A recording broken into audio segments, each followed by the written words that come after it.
We will begin the session in 1 moment.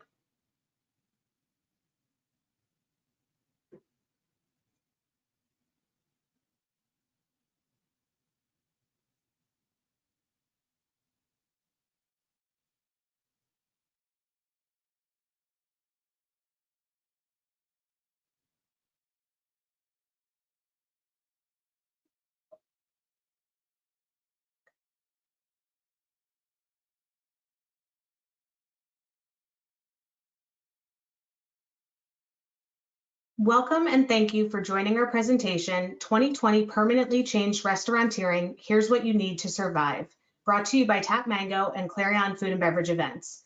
Before we get started with our discussion, we would like to share some housekeeping items to keep in mind. All audience members are on listen-only mode, which means you are muted. We will be monitoring audience engagement on the dashboard and do encourage you to use the question panel to ask our speakers questions throughout the presentation. There will also be time for the Q&A at the end of the presentation. Please note this webinar is being recorded and will be available online in the coming week. Today's webinar is being hosted by Jessica Lusthouse, Director of Sales for Tap Mango. A decade ago, Jessica's love for the hospitality industry began as a Starbucks barista. Today, Jessica leads Tap Mango's sales strategy and has helped over 8,000 businesses increase their total sales. She has been at the forefront of helping small businesses during the pandemic, offering free counseling to any small business who wants to improve their chances of safely staying afloat during COVID-19. Jessica is joined today by panelist Brenna Trumper, the first employee of Playa, which began as a single outdoor patio table and is now over 100 locations. Today, Brenna is the operations and marketing manager for the entire organization, taking Playa to new heights. One of her main initiatives, including helping to launch and manage Tap Mango, which now handles their loyalty program, campaign, and online ordering needs. Now, without further delay, let me introduce Jessica Lusthouse and Brenna Trumper. Thank you so much. And I just wanted to thank everyone for being here today. I know that it's not easy and it's very different to be a business owner as of the last 9-10 months, but it's really nice to know that, you know, every time we do one of these, there are hundreds of people that really want to grow their business and really want to survive the long haul. So just a massive applause to everyone for being here today. And also a massive, massive thank you to Brenna. There's literally 100 locations who pretty much eat out of the palm of her hand and cannot really do anything without her, and she still took the full hour to be with us today. So Brenna, thank you so much for being here. Oh, thank you so much. I'm so happy to be here. Thank you. And a quick disclaimer, this is a very sensitive subject. I really want every business that listens to this today to take steps to increase their sales, but I also want to make sure that the ideas I'm providing is able to be executed in a very safe way. So while we're increasing the sales, hopefully for everyone who's listening, it's done without compromising a single person's health. So I remember doing these webinars back in March and thinking that there was only going to be one shutdown, and I was giving business advice on how they could survive at the time, how they'd be able to stay open at some capacity. As jarring as it sounds, that was 10 months ago. And while I'm extremely sad, of course, that we're still facing a lot of the same challenges, I'm thankful that today, 10 months later, I can come back to you not with just some theoretical ideas, but I can come back to you with data, evidence, and real stories as to what helped our 8,000 businesses stay afloat, and in many cases actually exceed their sales compared to what they did last year. So the businesses that had solid sales growth during the last 10 months actually have very particular practices in common. And I want to start this off right off the bat by sharing what these practices were before we get into the details, just so you can look out for them as we go along. First is they had every single business that did well, either at the start of the pandemic or in recent months or throughout the whole thing, is because they had very good two-way communication with every single customer by text and email. They texted all of their customers that they were still open, what their new hours of operations were, if they had delivery or curbside details. The worst thing is to lose a customer because they just assume that you're closed, or they don't know what hours you're open, or because they have a big box store top of mind instead of your smaller business, which they might just assume isn't open for very long during a shutdown or during a pandemic. So just educating your customers that you're open and how to safely order is massive. The second thing is the business was always willing to be generous with their customers in exchange for the customer either coming in more often or spending more per visit. So funds are a little bit more scarce for many of your end customers during this time. It's kind of heartbreaking to think of how many people have reduced hours or have been laid off or are just not able to find work right now. A lot of people are cooking more at home. And so if a customer is willing to come in rather often during this hard time, or if they're willing to buy slightly in bulk, if they're able to buy maybe 2, 3 meals at a time, this is a time to be generous for something like that so that you can keep those customers coming back in forever, especially during these trying times. Third is there was an influx of new customers every single day at these successful businesses because these successful businesses rewarded their customers in exchange for them hyping up the business. So whether that be friend referrals, whether it be a small thank you for leaving a review on Yelp or Google or TripAdvisor, whether it's they're posting a picture of their food on their social media page, the businesses that did the best got a ton of new customers because their old customers hyped them up and brought in all of their friends. And then the fourth successful tool that all of these businesses had in common were that they each restaurant or coffee shop that did well provided their own very easy to use online ordering platform, not just third-party online ordering. So by April, May, most restaurants bit the bullet and decided to go the Uber Eats, DoorDash, Postmates route if they didn't do it before. But on top of that, it's really important to have your own online ordering experience that you have full control over.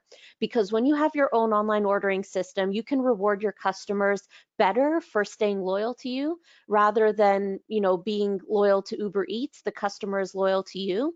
And of course, you get to keep all of your profits rather than having to share it with a third party. So the reason I'm so excited to have Brenna on our webinar today is because she and the rest of the Playa Bulls team literally did this exactly to a T. And thankfully now they're seeing more orders than ever. So as mentioned, 6 years ago, Playa Bulls was a single patio table that was situated outside a pizza shop in Jersey, if you can imagine that. Last month, this company opened its 100th location and now they have their 101st. And they're no stranger to overcoming adversity or being creative and agile. Of course, in March, Playa Bulls, as well as the rest of everyone on the planet, were faced with a massive adversity, which is COVID-19, of course. All Playa Bulls locations had to temporarily shut down the indoor dining experience, just as Playa Bulls was hitting its busy season and it was about to approach.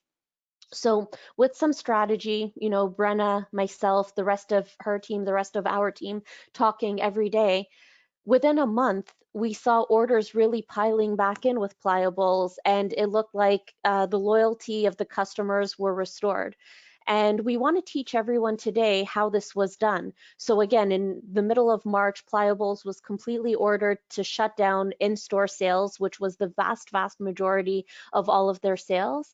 And a month later, we saw a ton of orders really begin to come in. So please do take notes, really see how this would apply to your business. And please feel free to ask questions as you go along. We'll have a lot of points in the middle to be able to address them. So Brenna, please take me back to March. You're getting a mandate for stores to shut down all in-store orders, which honestly made up the vast majority of your sales. So what was your first line of defense? Yeah, so once we got that mandate that we needed to shut down in-store orders, we kind of took a step back and tried to regroup because our customers were used to that in-store experience as well as us. We had posters, we had flyers, we have TVs that play our happenings and what's going on in our stores. So we had to kind of regroup and figure out how we were going to get this information to our customers without them coming inside. So we had Tap Mango. Tap Mango has been a game changer for us. We were able to come up with different initiatives, incentives for our customers and share it with them through campaigns with Tap Mango, even down to store hours. Our store hours were changing left and right, different curfews.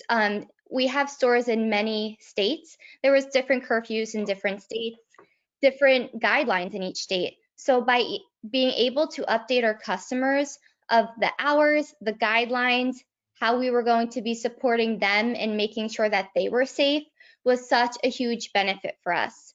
We came up with an initiative to help the frontline workers as well, a Helping Heroes initiative.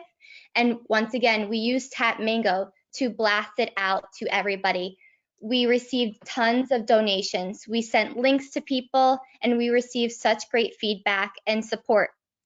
We also started a buy in bulk situation where we had family specials. We knew that our customers were home with their families, not able to go out.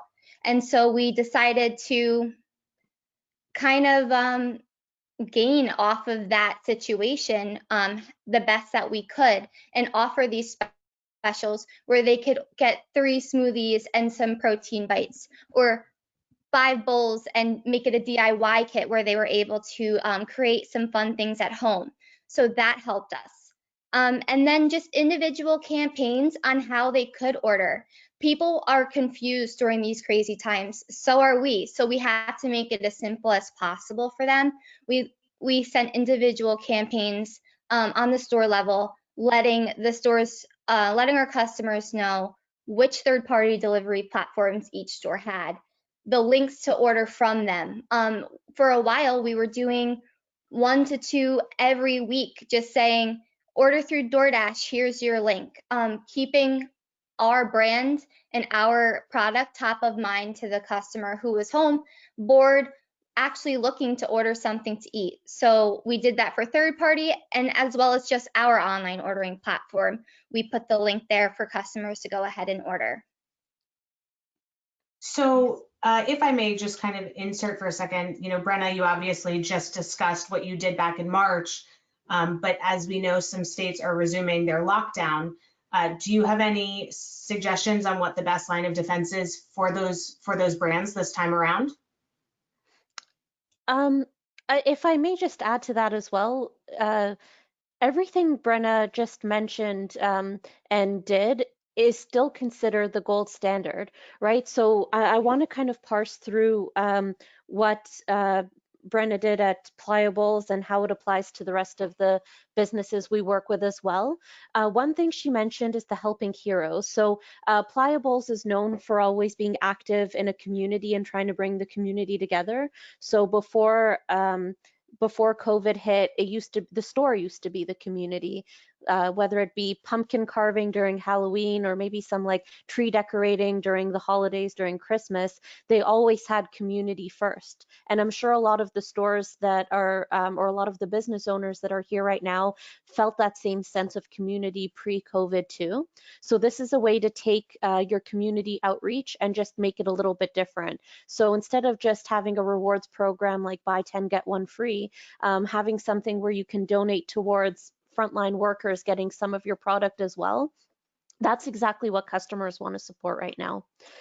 In terms of getting as much business as possible, and Playa did, if I may say, rather well as soon as we figured out some of these steps. One of the biggest ways to be profitable during a slow time or even during a lockdown, if it happens, exactly as Brenna mentioned, is having the ability to sell in bulk. So think about the type of business that you are.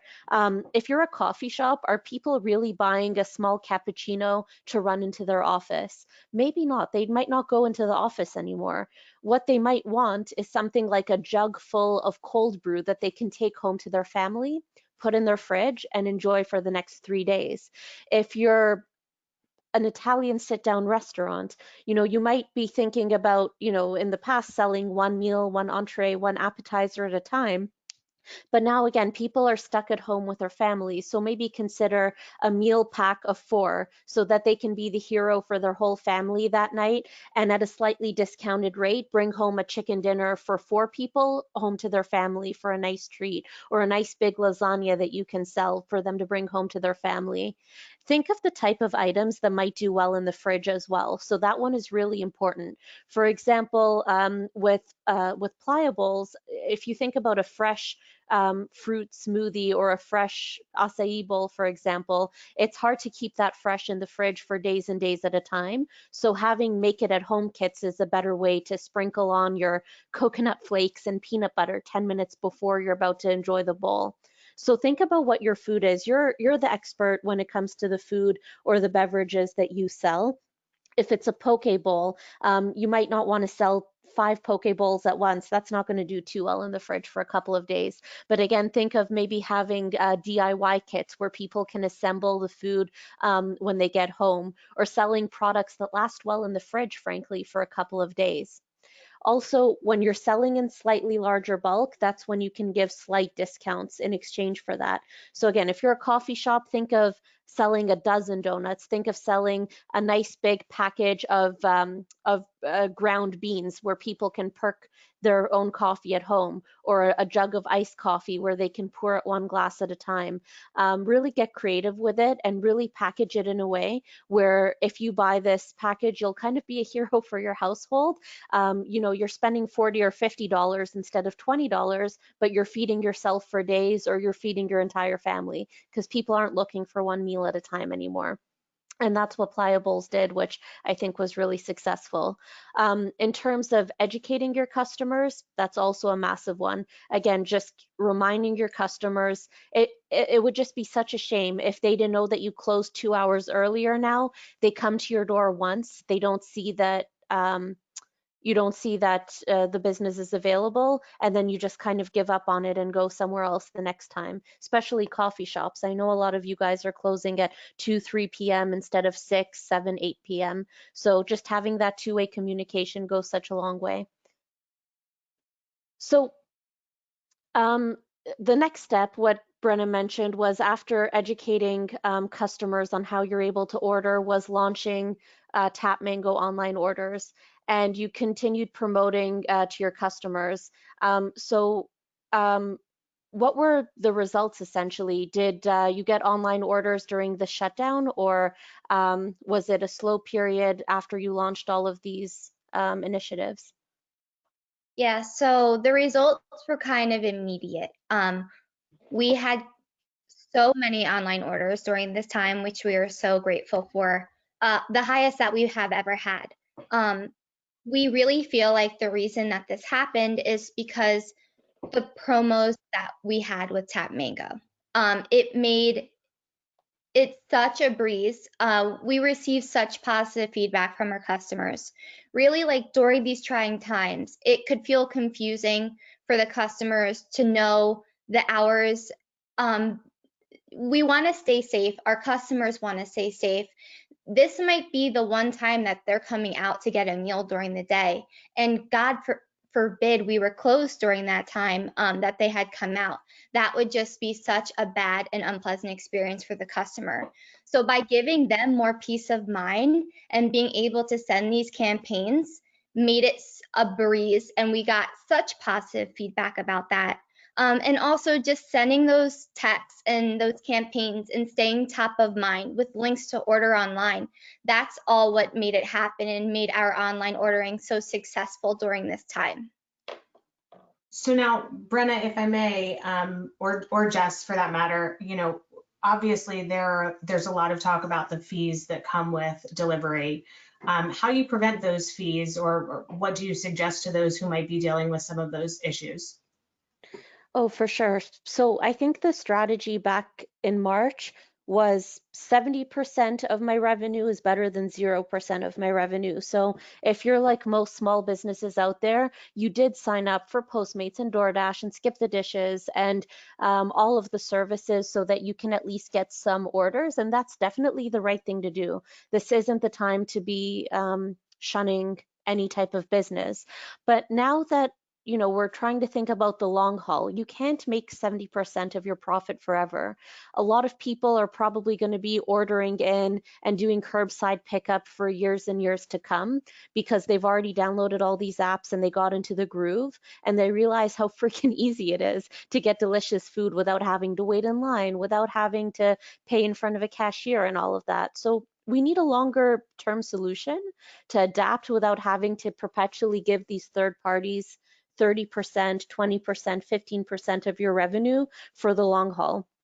And so the best way to do it is having your own online ordering solution. And you still keep Uber Eats, DoorDash, Skip the Dishes, etc. But what you do is you try to convert as many people as possible to order directly from you. And on top of that, you want to make it generous for them to order directly from you. So you might want to have a promotion that you can text or email all of your customers that say, if you order through our website for in-store pickup, you'll get 15% off if you spend $30 or more. 15% is better than giving 30% to third-party delivery. And on top of that, you're encouraging the customer to either download your app or go to your website. And on top of that, you're encouraging them to spend at least $30.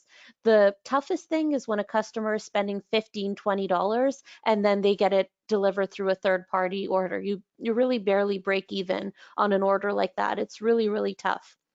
Right. So again, what you want to do is the first thing, as we mentioned before, is you have to be able to communicate with your customer. And then the second thing is you have to be able to give them really easy options to order directly from you. If you have a website, if you have your own mobile app, you don't have to share your profits with anyone else. You get to keep it completely. I also like to say that there's a much bigger expense when you only rely on third-party online orders than simply the 20-30% cut you have to give them. One is if I, let's say, go onto an app like Uber Eats, I might have your restaurant in mind. I might really be craving your pizza. I might really be wanting your poke bowl. But then I get promotions for other restaurants that are in the area. And you might not realize how many customers you lose every single day because they're going onto the Uber Eats platform. They have you in mind, and then there's a $10 off coupon if they shop somewhere else. You don't always want to be competing in a digital food court for the long haul. You want people to have a reason to come onto your app or onto your website and order directly from you so that they don't get sidetracked by your competitor. But in order to get them to do this, you do have to be a little bit generous, just as Brenna did with Playa bowls, just as most of our companies are doing, is they're saying, hey, in exchange for you ordering directly from us, we're going to give you points, we're going to give you rewards, and we're going to give you some discounts as a massive thank you for ordering directly from us. If you are thinking that having an app or having your own website with online ordering is a bit costly or won't get that much traction, there are a lot of companies, such as Tap Mango being one of them, that is able to do this at a very small monthly cost. So you don't have to hire your own developers to get your own app. It shouldn't be a big expense. And the second thing is in order to get traction, you have to be generous. But being generous with your customer is much cheaper for you than being generous with Uber Eats and DoorDash and Postmates for the rest of your career as a restaurateur. And then if you have a loyalty program, you get to reward your customers more and more and more in exchange for them ordering directly from you. And so, I know a lot of people now on the East Coast who do have the Playa bowls app and who are going onto the Playa bowls website every single day instead of going to Uber Eats because they get fantastic, generous rewards at Playa bowls in exchange for downloading their app, in exchange for going on their website. So you can break the cycle and you don't have to be destined to a life of giving 30% of your profits away to third party for the rest of your restaurant's existence. So I'm sorry, Jess, I don't mean to interrupt. We have a question from one of our attendees. Perfect. So, obviously you discussed preventing the massive fees and how you can reward your customers for going directly through your brand. But I guess this could be for either one of you. Brenna, have you guys imposed a minimum order for third-party delivery orders? And Jess, as someone who is counseling brands, do you suggest something to that nature? I could speak on that for a second. We don't have minimum orders for third-party delivery on some platforms for some locations. We do have many franchisees, and they do decide that at their own discretion. But what we do with third-party delivery is we have incentives on there. We're always pushing some sort of promotion on third party. I think a lot of the times, if you are going in that direction, what's really important to note is, okay, let's say there's 2 taco places in town, right? One taco place has free delivery and one taco place does not have free delivery. From the customer's perspective, where are you going to place that order from? So we always try to stay ahead of the game, continue with promotions. Something that I always tell our franchisees, just like a small tip, why don't you let the customers decide what they want? Make it a game. So everybody has Instagram, right? Instagram for your business, or you should if you don't. We use Instagram so much. It's helped us grow immensely. I always tell our franchisees, why not put a fun game on your Instagram story? I like the game this or that. Would you prefer acai or pitaya? Those are 2 of our bases that we have at Playa Bowls. Would you prefer strawberries or blueberries? Those are toppings that we have at Playa Bowls. And then I throw a little curveball in there and say, would you prefer $3 off or free delivery? You get to see in the area that you have each of your locations, one of your locations, however many locations you have, you get to see what the customers enjoy best. I know that some customers in our Jersey stores in one section really like free delivery and they thrive off of that. But we have a store out of state that people like to see a discount instead of free delivery. So I think that's a fun way to get people involved and start ordering from you more. That's exactly it. And I don't know if I have too much to add, but I mean, the only other way to reword that is you want to always lead with a carrot and not a stick. So when it comes to giving promotions, during especially a time like this, you don't want to turn away anyone down. So it's best to have, as close to free delivery as possible.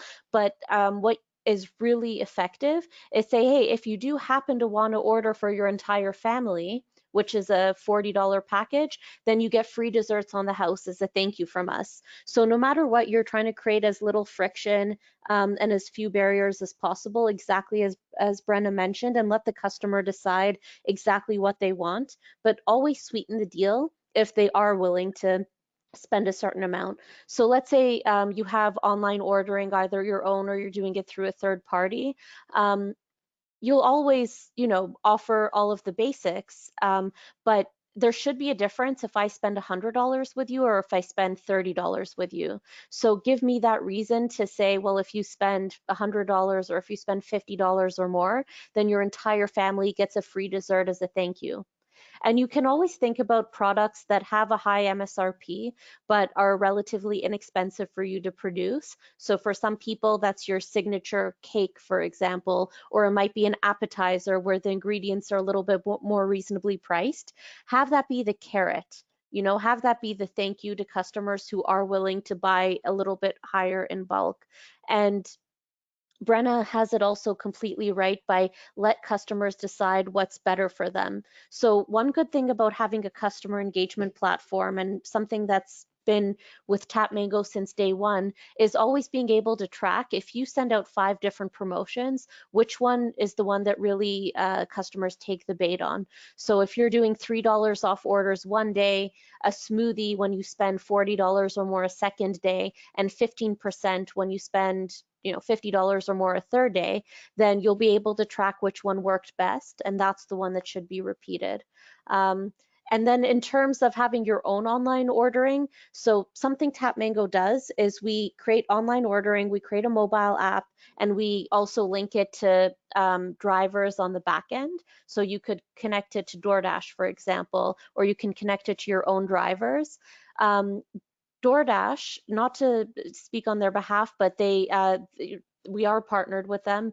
It's around $7 for every order. So then you really want to think, okay, if I'm spending $7 for them to deliver it to the customer's door, I'm going to try to make it as attractive as possible for a customer to spend at least $40, because $7 off of 40 isn't too bad. But if they just place a $25 order, then you might have to charge them a little bit for delivery in that circumstance. So it's up to you. You don't want to have to, again, place a $25 delivery and then spend $7 on a driver. So you have the ability to, charge the customer a little bit in that case. But what you want to do is make the bigger order massively more attractive. And it can be as simple as just offering like a free dessert or a free appetizer. It doesn't cost you that much, but it makes the customer very excited. And yeah, I'm happy to hear that Brenna was literally following all of the best practices that we have. So there's a reason they're doing well. Now, Brenna, so you ended up launching online orders and you continued promoting to your customers. How would you say that having a loyalty program attached to your online orders has been different from just having web ordering? Because I remember you used to have just web ordering and it was, on your website and people could place orders, but then with Tap Mango, you placed all of these campaigns around it. So what has that difference been for you? Yeah, so first I just want to start out by saying a difference that doesn't have to do with rewards or the loyalty program, just the basics customization that Tap Mango has offered us with online ordering has been incredible. Previously, we had a system where there was an add sub remove category. So customers could kind of cheat the system and click that substitute button and get strawberries, blueberries, banana, whatever they want added to their bowl at no additional cost. And then it was up to the store to then go ahead and say, okay, you had ordered this bowl and you got these extras, so we're going to charge you now for that in the most polite, kind way possible, which did honestly get a little bit awkward sometimes at the register. So what Tap Mango did for us was create an online ordering platform where that no longer happens to us. There is an add or extra section, and that is it. What we have is every bowl. Let's say we take the AFAB bowl. That's our most basic acai bowl that's super popular. It's acai in the base. It has granola, banana, and honey on it. So basically, it's checked on, like it's clicked on for the banana, granola, and honey. A customer can click off of banana if that's not what they want, and then go into the add or extra and click strawberry for no additional charge.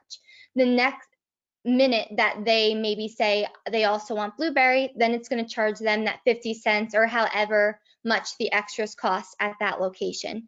So just the simple fact of the customization of the platform has like changed us for the better. We are no longer losing money in that sense with the substitutions, and we're just like, we're over the moon about it.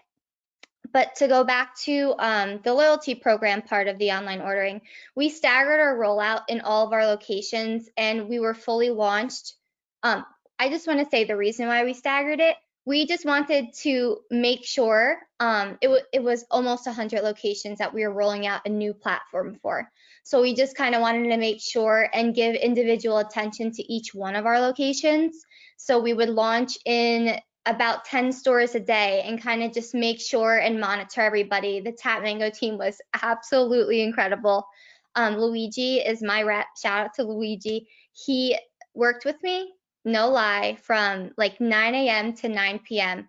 for about 2 weeks straight, going over and above for us.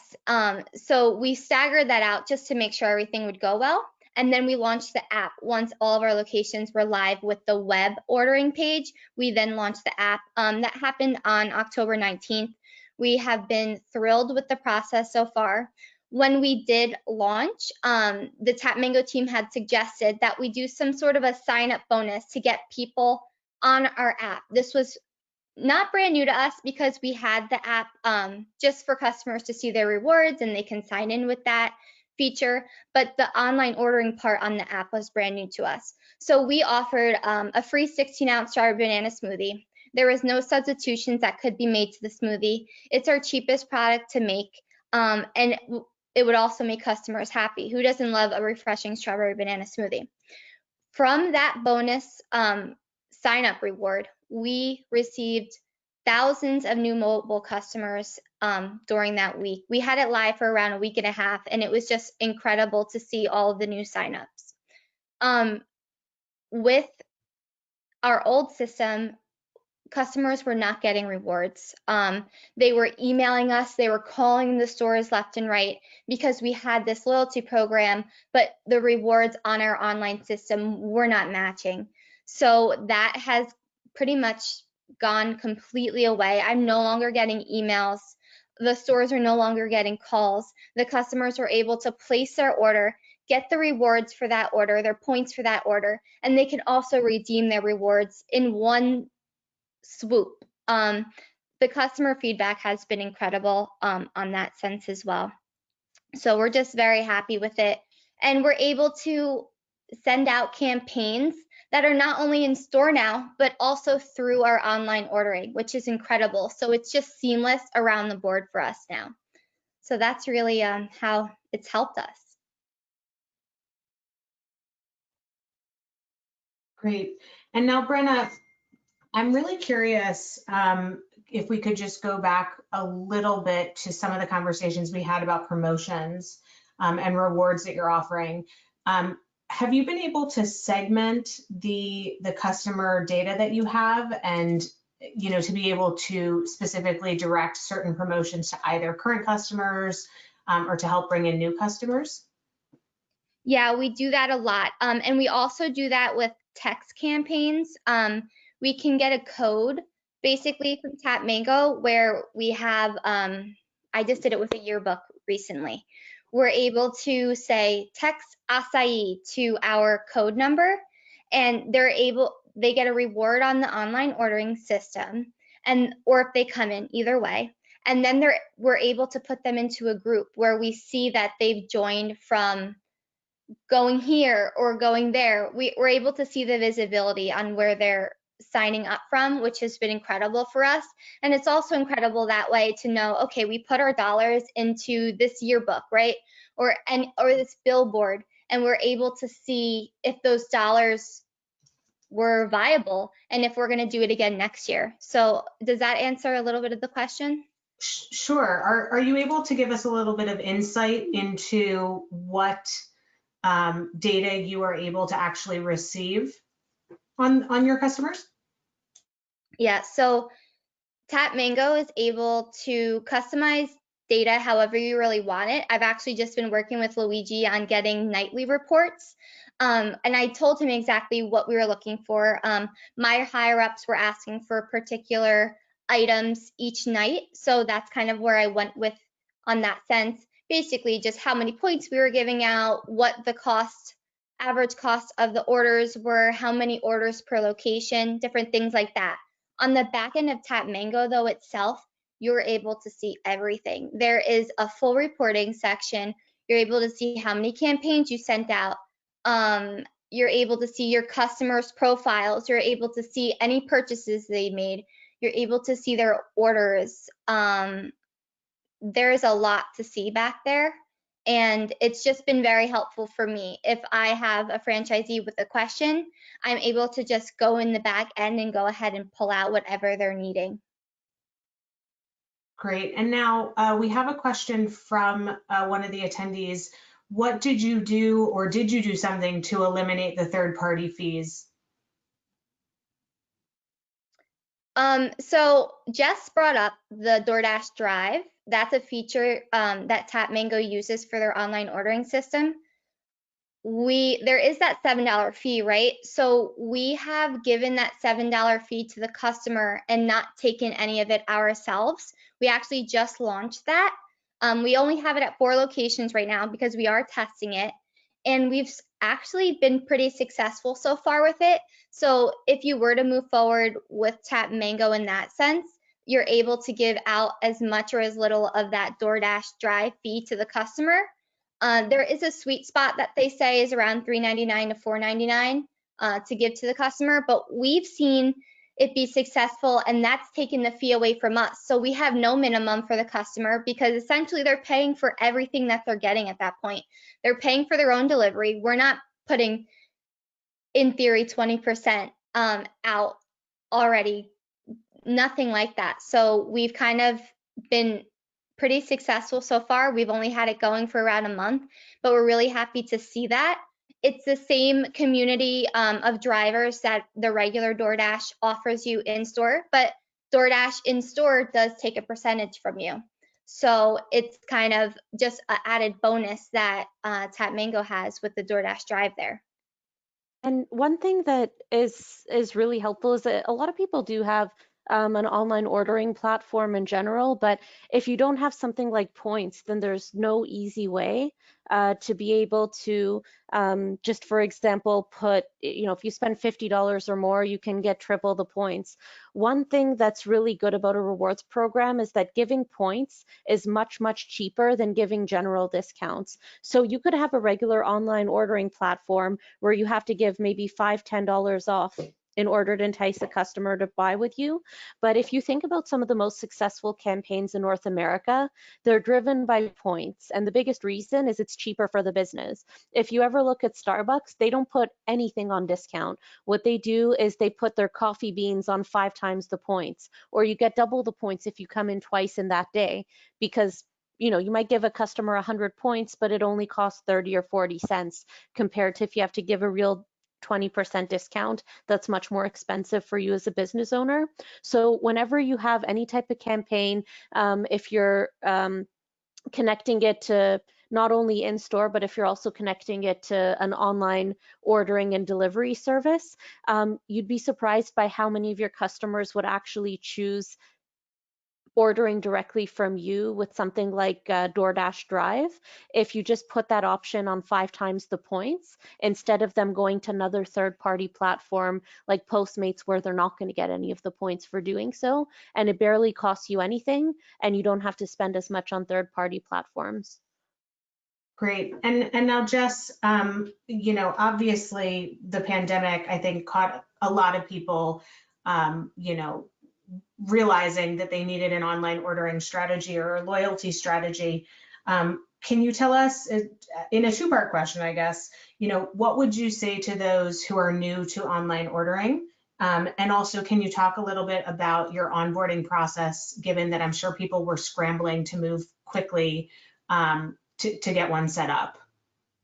For sure. So by now it's month 10.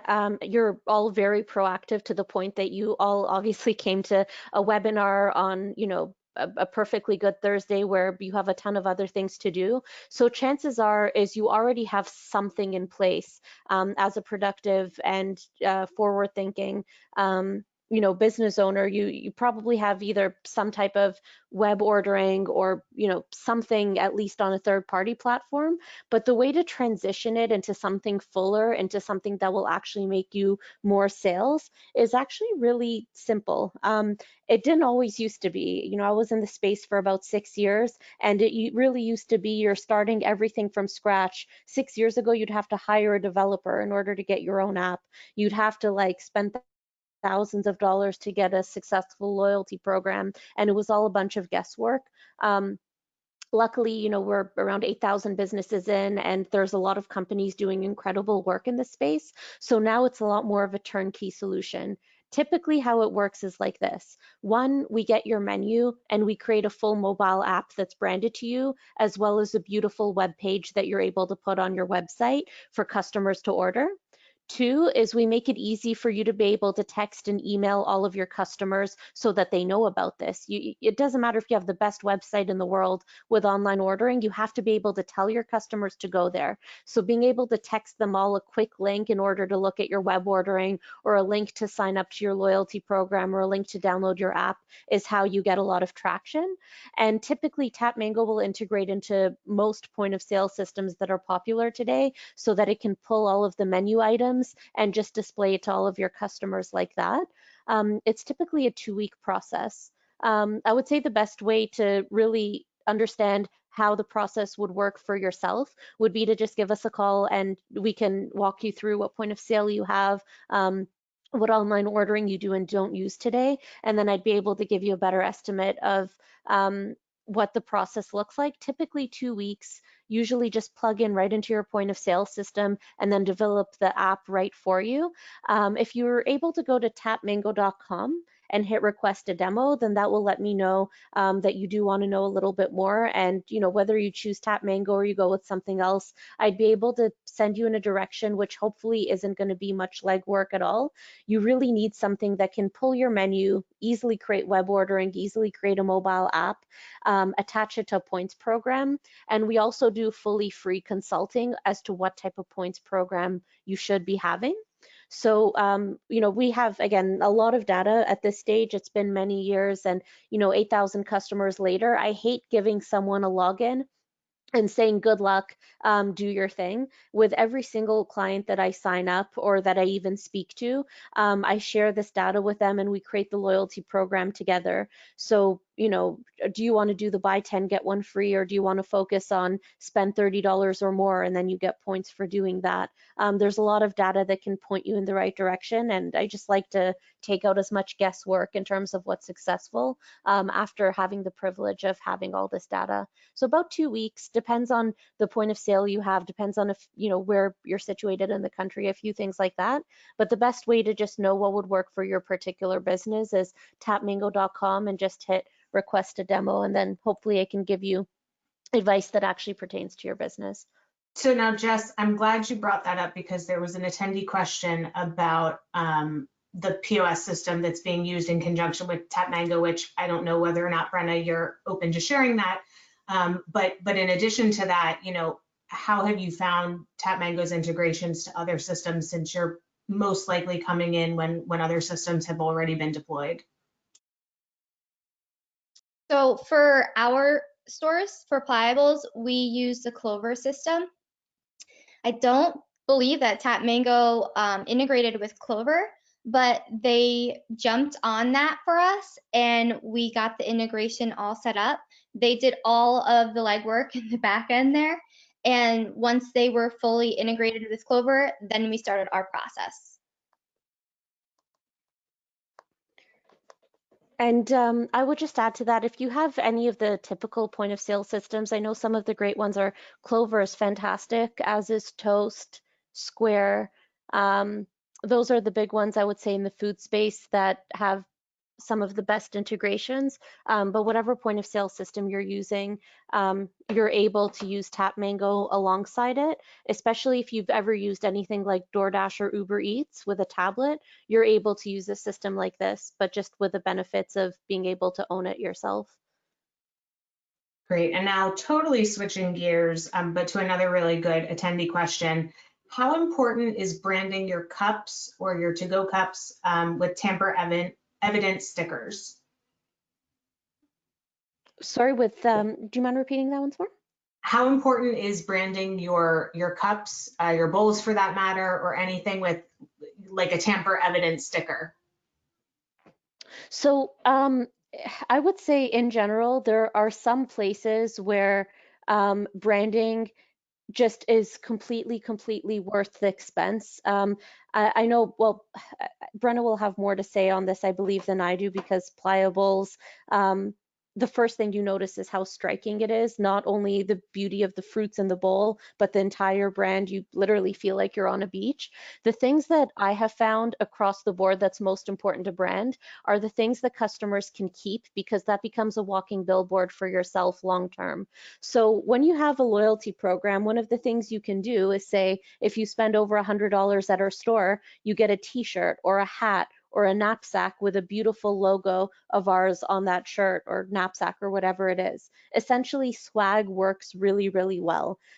It's a way to get advertising without really having to pay more than $3 or $4 for it. Another thing that is really good is actually doing a loyalty program out of having mugs or reusable plates for the environment with your logo on it too. And then whenever they represent that mug, they might get 10% off their next purchase. So if you have Brenna's coffee shop mug, you don't want to go into Starbucks with it. You want to go into Brenna's coffee shop in order to refill there. So those are really fantastic things to invest in. And for the $2, $3 that you can get it manufactured for, the customer absolutely loves it.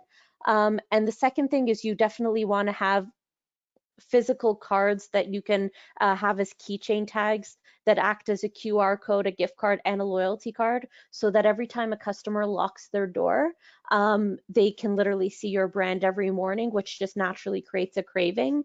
In terms of actually branding the everyday, disposables, I think Brenna might have a lot of insight on that, as everything is so beautifully branded to their store. Okay, to hop on that question, I think that securing the bag is important. I think that during this time, our customers are scared. We're scared, and nobody wants to get sick, and we want to stay as precautious as possible, wearing our gloves, staying 6 feet apart, taking temperature checks in stores. Those are just some of the things that we do. Sterilizing the store on an hourly basis all of the time. The next step for the customer, and what the customer now sees, is that their bag is secure. A lot of people are doing delivery. They're ordering online, third-party delivery, whatever the case may be, and all they see is that order delivered to their house. So by having that sticker across the bag to secure the bag closed gives them an extra sense of security that nothing's been tampered with or messed with at all. We have stickers that go over our bags, and one of the great things about that is you can brand your stickers. We have it for online ordering right now through the app. Basically, if you scan the QR code, it takes you to the App Store to download our Pliables app from the App Store, where you can then order more. We can send you push notifications from there, from any campaign that we send. So I would suggest securing the bag with some no tamper stickers on there. I think it puts a little bit of ease and peace of mind to your customers. And then as well as just branding in general, our bags are branded, our cups are branded, everything you see in the store is branded to our company. We do think that's pretty important. Even our bowls are branded to us, and our co-founder and CMO, Abby Taylor, she creates every single thing that's branded in our store by hand, creates the artwork, and then it turns into a bag or it turns into a bowl. And that's kind of our story and why Pliables is so unique in the sense and so islandy and so fun, because those are her roots. So by having that feature on our product is that much better. And just like the stickers that go over the bags, she created them, she branded them to us, and we really think it's taken us to the next level even with that. And we see the customers' feedback that they feel much more secure and safe that they are closed and not tampered with. So And Brenna, I'm sorry, go ahead, Jess. I guess the last thing I would just say we really notice is everyone in 2020, everyone really, really eats with their eyes. So just on top of branding, just in general, if you're able to do something that makes your dish stand out, it can genuinely be the difference between thousands of dollars of extra profit at the end of the year. So for example, with fruit bowls, with acai bowls, like no one knew what an acai bowl was for the most part 10 years ago, or a poke bowl. I didn't know what that was up until 6 years ago. The reason I know what both of those things are is because someone was once served a beautiful Playa bowl or a beautiful poke bowl somewhere, and they took a picture and they put it on Instagram, they put it on Facebook. A year later, everyone knows what those two foods are. And it's not because of mass advertising, it's because it's really beautiful foods and people decided to take pictures of it.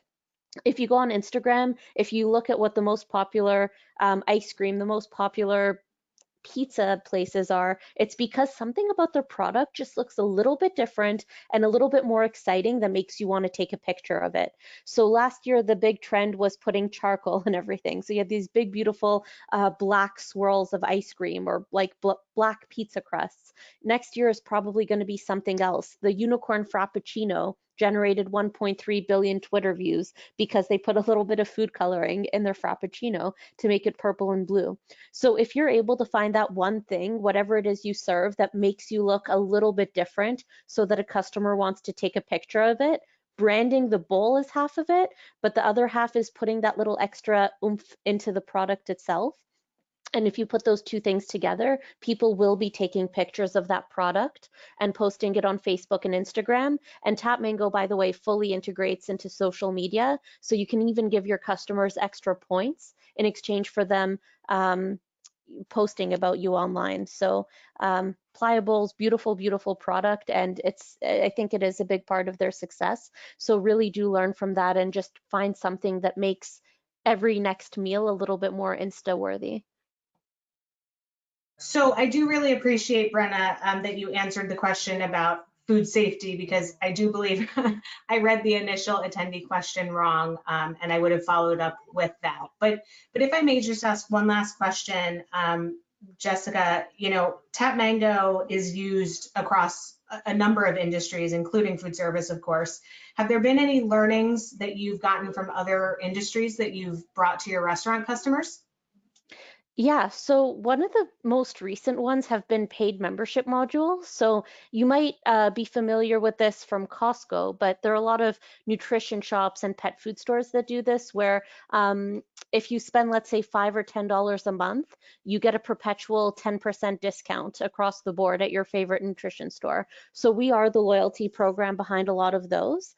But what I didn't think would go as well as it did is having sometimes a paid club membership towards certain restaurants. So I have this fantastic new concept restaurant franchise in the States who they're charging $10 a month, and you get your first drink for free. It's, an alcoholic beverage, you get it free, but then that brings that person into the bar and they end up buying a pizza and a beer and a third drink and dessert. So and the paid membership pays for that free drink, quote unquote.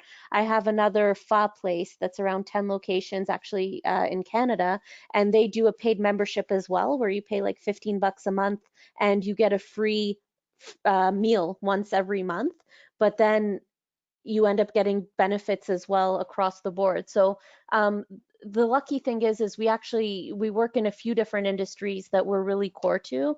Paid membership module, we didn't think it would be as popular as it was in the food industry, and then it ended up being so. And I would say another one is that didn't start in the food industry but ended up there, is rewarding your customers extra when they spend a certain threshold. So that wasn't actually invented for the food industry. It was invented for, I think, pet supply, where if you spend over $30, you get an extra reward. But the customers who have been using it most this year have been the food and beverage industry. There's a few other examples, but I think I'll leave it at those two just for time. Great. And now I just wanted to give the opportunity for either of you to provide any last minute thoughts before we wrap up. I just wanted to say thank you so much for having me, Jess and Lauren. It's been really exciting and fun to share some insight from Pliables. And I mean, I wanted to, really say thank you as well. Brenna, you've not only been a fantastic client throughout these years and, doing so much to grow Pliables itself, but also for being so willing to talk to other businesses, as everyone is here today. The one last thing I will have to say is that a lot of people can feel a little discouraged right now, but more often than not, we're able to talk to businesses that say, once I started playing my cards right, I actually started making the same number of sales, and in some cases more sales than I did before coronavirus. Because at the end of the day, everyone still needs to eat. And as long as I'm willing to serve my community and be generous with my community when some of my other competitors are shutting down, and I know you all have a coffee shop, a restaurant, a pizzeria in the area that shut down, be that light that still serves the community. And there are so many businesses that are doing well, and in fact better than ever, because they found a way to serve customers safely, digitally, by having curbside pickup, by having delivery, by having contactless ordering, that will allow you to really thrive in the long haul. So please do keep that faith that your business can be one of those. Best way to do that is just talk to people in the industry. If you go to tapmango.com and hit request a demo, I'd love to chat and see where your business is itself. But thank you all for having us both today. I really appreciate it. That was great. I really appreciate those last minute thoughts. And I would like to just thank again everyone for joining us, Tab Mango for presenting this session, Brenna, and just obviously this was a really fantastic conversation, and I'm sure there will be great takeaways from the conversation for our attendees. As a reminder, there is a recording of the session that will be made available in the coming days. You will be receiving a link in your emails with that on-demand link to be able to view at your own leisure. But with that, I would like to thank you all again for attending. Thank you to our speakers, and we hope everyone has a great rest of your day and weekend. Thank you so much. Thank you.